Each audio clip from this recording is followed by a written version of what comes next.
তো স্টুডেন্টস সকলে কেমন আছো? আশা করি ভালো আছো।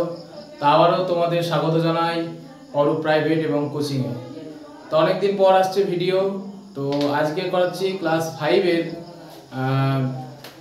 ঐকিক নিয়ম, যেটা সাধারণত অনেকজন ভুল করে, ঠিক আছে। আর যে ঐকিক নিয়মটা নিয়ে এসেছি সেটা হচ্ছে 3টে ছকের। সাধারণত 2টো ঐকিক নিয়মের ছক সবাই করে ফেলতে পারে, কিন্তু 3টে ছকের ঐকিক নিয়মই গুলিয়ে যায়।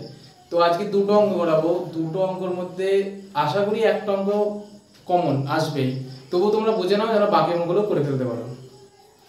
অঙ্ক আমি টুকে নিয়েছি, এবার অঙ্ক আমি করছি। তার আগে যদি ভালো লাগে আগে লাইক, শেয়ার, কমেন্ট। তো শুরু করছি। বলছে 7 জন লোক 12 দিন 4200 টাকা আয় করে, তাহলে 8 জন লোক 9 দিনে কত টাকা আয় করবে? তাহলে তোমাকে প্রথম কাজ হচ্ছে যে কি বার করতে বলছে তাকে সবসময় খাতার ডান দিকে। আমাকে বার করতে দিয়েছে 9 দিনে কত টাকা আয় করবে, অর্থাৎ আয়টা বার করতে দিয়েছে। তাহলে আমি এখানে আয়টা লিখবো। আয় কি করবে, যে টাকা, তাই তো লিখে ফেললাম। এবার প্রথমে কাকে দিয়েছিল? 7 জন লোক, তাহলে জন সংখ্যা হলো, আর একটা কি আছে? দিন সংখ্যা। জন সংখ্যা, দিন সংখ্যা এবং আয় টাকা। এবার তুমি প্রথমে যেমন করে প্রথমে বলছে পরপর স্টেপ বাই স্টেপ বসিয়ে দাও। বলেছে 7 জন লোক, আচ্ছা জন সংখ্যা হচ্ছে 7 জন, 12 দিন, দিন সংখ্যা বলেছে 12, টাকা ইনকাম কত বলছে? 4200 টাকা, 4200 টাকা হলো। 7 জন লোক 12 দিন 4200 টাকা। এবার তারপরটা কি বলছে? 8 জন লোক, 8 জন লোক 9 দিন, 9 দিন কত না কত টাকা আয় করবে, কত টাকা আয় করবো। তো এই হচ্ছে স্ট্রাকচার। মেন তোমাকে স্ট্রাকচার বানাতে হবে, স্ট্রাকচার ঠিক থাকলে অঙ্ক বেটার হবে।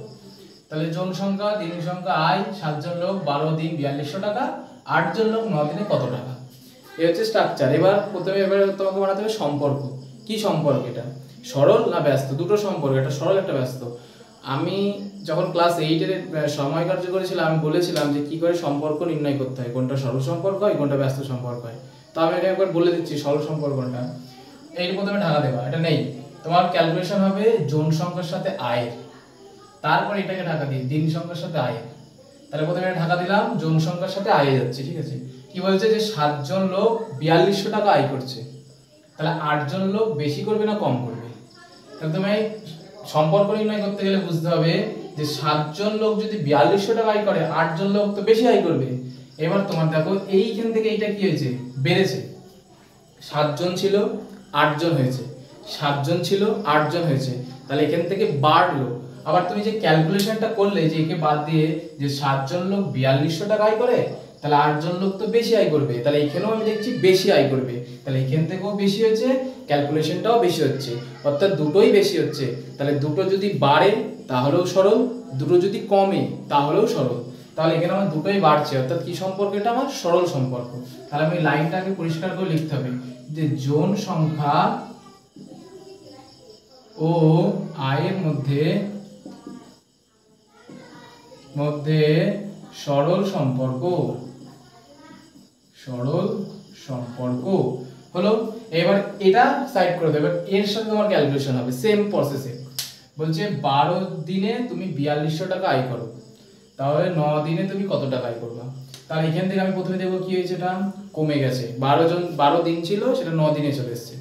এবার 12 জন যদি 4200 টাকা আয় করে, 12 দিনে যদি 4200 টাকা আয় করি, 9 দিনে তো কম আয় করব, তাহলে এখান থেকেও কমলো, ক্যালকুলেশনও কমলো। তাহলে দুটোই যদি কম হয় তখনও হবে সরল সম্পর্ক। সেই লাইনটাও লিখবো যে দিন সংখ্যা ও আয় এর মধ্যে সরল সম্পর্ক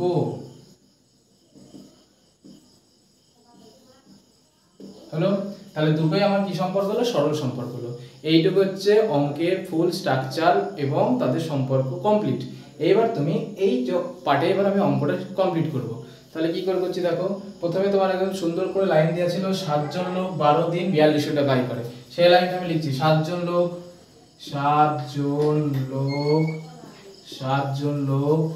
12 দিনে 4200 টাকা টাকা আয় করে, আয় করে। একদম বাচ্চাদের মতো প্রথম যে লাইন লেখা আছে লিখে ফেলবা, কত দেখার দরকারই নেই। এইবার তোমাকে মেন ক্যালকুলেশন করে রাখতে হবে যে এইবার আমি 3 সংখ্যা করব কি করে। তাহলে সর্বপ্রথম তোমাকে একে অর্থাৎ একজন বা একদিন ফিরে আসতে হবে। আর তুমি বলবা এখানে তার আগে একটা লাইন আমি লিখে দিই, কি দেখো বেশি হলে, ভালো করে মনে রাখো এটা হচ্ছে মেন, বেশি হলে গুণ, কম হলে ভাগ। স্যার কি করাচ্ছেন, বেশি হলে গুণ, কম হলে, বেশি হলে গুণ, কম হলে ভাগ। বলছি দেখো 7 জন লোক 12 দিনে 4200 টাকা আয় করছে। এবার তুমি বলো যদি তোমাকে সেই কাজটা একজন লোককে করতে দিই, 7 জন লোকের জায়গায় যদি একজন লোককে করতে দিই, তাহলে আয় কম করবে না বেশি করবে? অবশ্যই কম করবে। তাহলে কম করলে বলেছি ভাগ হবে, ভাগ মানে সবসময় মনে রাখবো নিচে বসে। কোথায়? নিচে। তাহলে 7 জন লোক এই 4200 টাকা আয় করবে যখন, কিন্তু 7 জনের থেকে একজন কম আয় করবে, আর কম হওয়া মানে নিচে বসে ভাগ আকারে। কে নিচে বসবে? যার নিচে 1 বসাবো, এই 7 জন, এই যে 7টা নিচে বসলো। স্ট্রাকচারটা বোঝো ভালো করে। কেন আমি নিচে বসালাম না, 7 জন লোক যদি 4200 টাকা আয় করে, একজন লোক কিন্তু কম আয় করবে। এইবার সেম প্রসেস, 12 দিনে তুমি যদি 4200 টাকা আয় করো, এবার তোমাকে আমি একদিন আয় করতে বলছি। 12 দিনে 4200 টাকা আয় করলে তুমি একদিনে তো কম আয় করবা, তুমি তো আর জাদু মন্ত্র নেই যে তুমি বেশি আয় করে ফেলবা। তাই এখানে একজন লোক একদিনে কম আয় করবা, তাহলে কম হলে আবার বলছি কি নিচে বসে। কে নিচে বসবে? না যার নিচে আমি 1 বসিয়েছি। এখানে কার নিচে 1 বসিয়েছি? 12 এর নিচে। তাহলে 12টাই নিচে বসে গেল, টাকা আয় করে। ক্লিয়ার? Second line complete. এবার লাস্ট লাইন এবং থার্ড লাইন, ফাইনাল লাইন কি লিখছি। এবার তোমাকে বলছি যে একজন লোক না, তোমাকে আমি লোক দিচ্ছি আর 8 জন। তোমাকে লোক দিলাম 8 জন। তাহলে একজন লোক যা করছিল 8 জন লোক তো বেশি করবে, আর বেশি হলে আমি বলেছি কি হবে? গুণ হবে। এই লাইন দুটো দেখেছো কত ইম্পর্টেন্ট? তাহলে বেশি হলে গুণ হবে। তাহলে 8 জন লোক, এই যে এরা যেমন রয়েছে এদের রাখো, এদের কোনো চেঞ্জ নেই, এরা তো কাজ হয়ে গেছে। এই 8 জন লোক কি করেছে? বেশি আয় করছে, বেশি হলে গুণ হয় উপরে। ক্লিয়ার? এবার বাকি থাকলো আর কি, আর একটা, সেটা হচ্ছে 9 দিন। এবার তুমি বলো একদিন তুমি যা আয় করছিলে, তুমি তো, তোমাকে 9 দিন দিয়েছি, তোমাকে 9 দিন দেওয়ার তুমি বেশি আয় করবা, আর বেশি আয় করা মানে আমি এবার বলছি গুণ হবে। কোথায়? উপরে। এই এই এই। এবার তুমি এটা কাটাকুটি রয়েছে, কাটাকুটি করো। কাটাকুটি করে প্রথমে 7 দিয়ে কাটি, 7 দিয়ে 42 কে 6 7 এ 42, 6 তারপরে দুটো শূন্য, এই যে 600। ক্লিয়ার? এবার 12 দিয়ে তুমি 12 দিয়ে 60 কে কেটে দাও, 5 12 60 হয়, তারপরে একটা শূন্য 50। তাহলে কে কে বেঁচে আছে? 50 গুণ 8 গুণ 9 সমান সমান 50, 8 আর 9 গুণ করে কত হয়? 5 8 40, মানে 400, 400 সাথে আরো 9 গুণ, 4 9 36, টোটাল 3600। তাহলে আমার লাভ আয় হচ্ছে 3600 টাকা। এবার এখানে লিখে ফাইনাল উত্তর লিখতে হবে, ফাইনাল উত্তর না লিখলে হবে না। ফাইনাল উত্তর আমি এখানে জায়গা নেই, এখানে লিখে দিচ্ছি যে 8 জন 9 দিনে 3600 টাকা আয় করে। এই হচ্ছে পুরো স্ট্রাকচার। তুমি যদি এটা পুরো ফুল কমপ্লিট করো, তুমি 4 অথবা 5 নম্বর এটা দেয়া হয়। আশা করি এবার 5 দেবে, কারণ সিলেবাস যেহেতু এবার নাম্বার বাড়িয়ে দিয়েছে, 5 দেওয়ার চান্স বেশি। এই হচ্ছে স্ট্রাকচার। প্রত্যেকটা কথা বুঝতে হবে ভালো করে, কেন নিচে বসছে, কেন সহসম্পর্ক হচ্ছে, আমি কিন্তু বারবার বলছি। রিপিট করো কোশ্চেনটা, মানে ভিডিওটা আবার প্রথম থেকে চালাও, বুঝে নাও, তারপরে করতে লাগো, দেখো পেরে যাবা। তো এটা হচ্ছে 1 নম্বর অঙ্ক, এটা হচ্ছে কোশ্চেন নম্বর 1। আচ্ছা আমি আরেকটা অঙ্ক করব, যেটা 4 নম্বর অঙ্ক। আমি 4 নম্বর অঙ্কটা বোর্ডে টুকে আবার ফিরে আসছি। তো এই 4 নম্বর অঙ্কটা কিন্তু প্রচুর ভাইটাল, আমি টুকে নিই তারপরে বলছি, ঠিক আছে?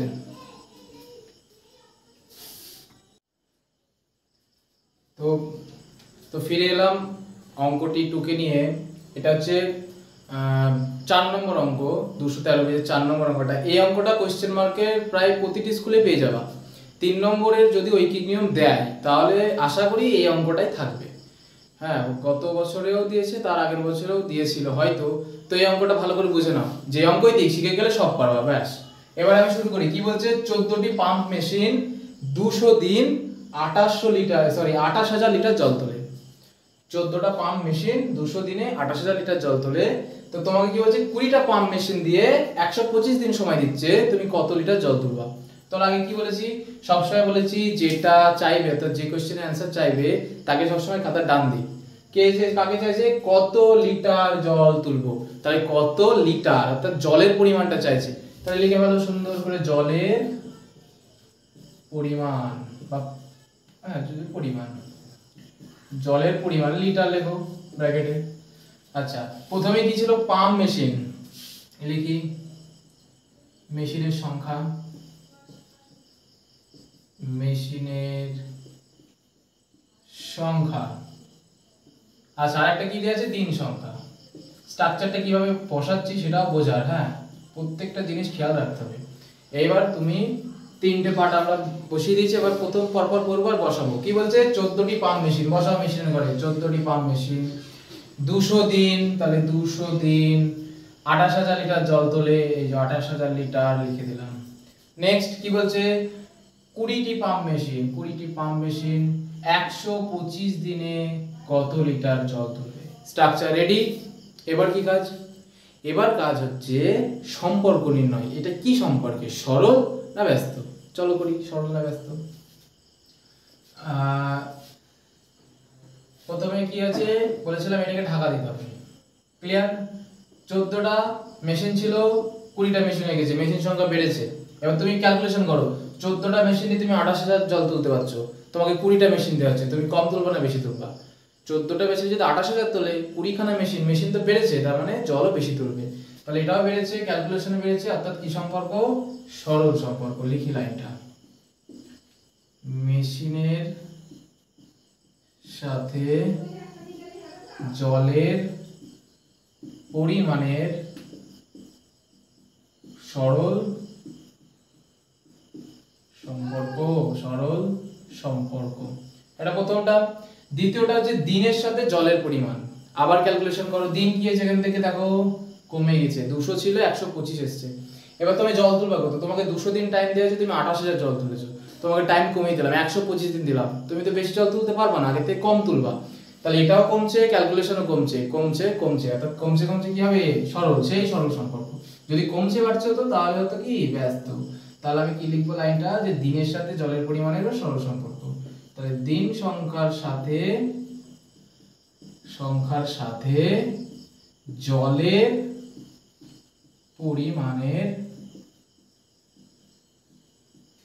সরল সম্পর্ক। বারবার খেয়াল করতে হবে প্রশ্নের উত্তর এবং আমার কথা। এবার আমি এই স্ট্রাকচার কমপ্লিট, এবার অঙ্ক শুরু করছি। প্রথম লাইন সুন্দর করে যা লেখা রয়েছে লেখো। স্ট্রাকচারটা চেষ্টা করবে এক লাইনের মধ্যে লেখার, হ্যাঁ ছোট করে এক লাইনের মধ্যে লিখবা। তাহলে কি যে 14টি পাম্প, লিখি 14টি পাম্প কি করছে, 14টি পাম্প 200 দিনে কি করছে 28,000 লিটার জল তুলছে, 28,000 লিটার জল তোলে, ক্লিয়ার। এইবার তোমাকে খেতে আসতে হবে, সেই আগে এক্ষুনি বললাম যে গুণ হলে বেশি হলে গুণ, কম হলে ভাগ, এই স্ট্রাকচারটা মনে রাখতে হবে। এবার করি, তাহলে এবার কি বলছে, এবার বলছি ধরো 14টা পাম্পের জায়গায় তোমাকে আমি একটা পাম্প দিয়েছি, তাহলে 14টা পাম্পের জায়গায় তোমাকে একটা পাম্প দিয়েছি, তুমি জল কি করবা, কম তুলবা তো না, 28,000 তো তুলতে পারবো না, তাহলে কম হলে ভাগ।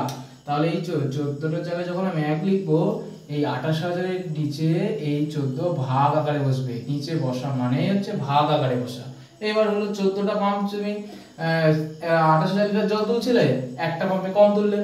এইবার এবার দিনে যাচ্ছি, তুমি 200 দিনে 28,000 লিটার জল তুলছিলে, এবার তোমাকে আমি 1 দিন টাইম দিলাম, তাহলে তুমি কি তুলতে পারো বেশি না কম তুলবো, কম হলে সেই ভাগ, ভাগ মানে সেই নিচে বসবে, কে বসবে, যার নিচে আমি একটাকে বসাচ্ছি, লিটার জল তোলে। 2 নম্বর লাইন রেডি। এবার থার্ড ফাইনাল লাইন লিখবো। ফাইনাল লাইনে কি আছে, 20টা মেশিন। এবার তোমার একটা মেশিনের জায়গায় আমি তোমাকে 20টা মেশিন দিয়েছি, তাহলে 20টা মেশিন দেওয়া মানে তো তুমি অনেক জল তুলবা, আগের থেকে তো অবশ্যই বেশি তুলবা। তাহলে 20টা মেশিনের জল তুমি বেশি তোলা, আর বেশি তোলা মানে গুণ আকারে বসে। তাহলে এদের যে স্ট্রাকচারটা আছে, এদের স্ট্রাকচারটা আগে লিখি, এরকম লিখে নেবা। এইবার যেহেতু কার নিচে আমি একের নিচে 20 মেশিনে বার করব, তাই 20 উপরে গুণ হয়ে বসে গেল। কেন গুণ হলো, বেশি হলে গুণ হয়, বারবার বলছি। এইবার দেখো একটা দিনে তুমি যা তুলছিলে, এবার তোমাকে আমি 125 দিন টাইম দিয়েছি, তাহলে অবশ্যই বেশি তুলবা, তাই তো? তাহলে বেশি তুললে আবার গুণ আকারে বসায় 125, বাকি যেমন আছে। এবার একটা সুন্দর কাটাকুটি করতে হবে তোমাকে, করি কাটাকুটি। এর একটা শূন্য, এর একটা শূন্য, এর একটা শূন্য, এর একটা শূন্য হলো, এই 2 দিয়ে আর এই 2 কেটে দিলাম, 14 দিয়ে 14 দুগুণে 28 হয়, পাশে একটা শূন্য বেঁচে আছে, এটা বসে গেল পাশে, অর্থাৎ বেঁচে আছে কে কে 20 গুণ 125, তাহলে 20 125 দুগুণে কত হয় 250, তারপরে একটা শূন্য, ঠিক আছে। ও সরি, এখানে একটা মিস্টেক হয়েছে, এখানে 28,000 হবে, তাহলে এখানে আর একটা শূন্যতে 200 হবে এখানে, তাহলে তোমার টোটাল 25,000 লিটার জল ধরবে। তাহলে ফাইনাল উত্তর কি লিখছি, এখানে ফাইনাল উত্তর লিখে দিচ্ছি যে 20টি মেশিন 125 দিনে 25,000 লিটার জল তোলে। অঙ্ক কমপ্লিট, বুঝতে পারলে? তাহলে অঙ্ক হয়ে গেল কমপ্লিট। তাহলে এই হচ্ছে 4 নম্বর অঙ্ক। তাহলে আমার যে দুটো অঙ্ক দিলাম, দুটো অঙ্ক বোঝালাম, এই দুটো ভালো করে বুঝলে বাকি দুটো এমনি করতে পারবা। আর আশার মতো বললাম, যদি আশায় 3-এর ছকের যদি ঐকিক নিয়ম দেয়, এটাই দেওয়ার চান্স বেশি, তবু সবকিছু প্র্যাকটিস করাই বেটার। তো এই আজকের ক্লাস এখানেই শেষ করছি, আপাতত প্রস্তুত হচ্ছি নিজের পরের ক্লাসের জন্য। তো তোমরা যদি জানতে চাও যে কোন ক্লাস করলে ভালো হয়, সেটা তুমি কমেন্টে আমায় জানাও, কারণ আমি আমার মতো ক্লাস করিয়ে যাচ্ছি, এবার তোমরা হয়তো উপকৃত হচ্ছে কি হচ্ছে না আমি জানি না। কমেন্ট আছে, কমেন্টে জানাও, মন খুলে জানাও, ভালো খারাপ সব জানাবা, ঠিক আছে। তো আজকের ক্লাস এখানে শেষ করি, দেখা হচ্ছে আবার পরের ক্লাসে, ততক্ষণ ভালো থেকো, গুড নাইট।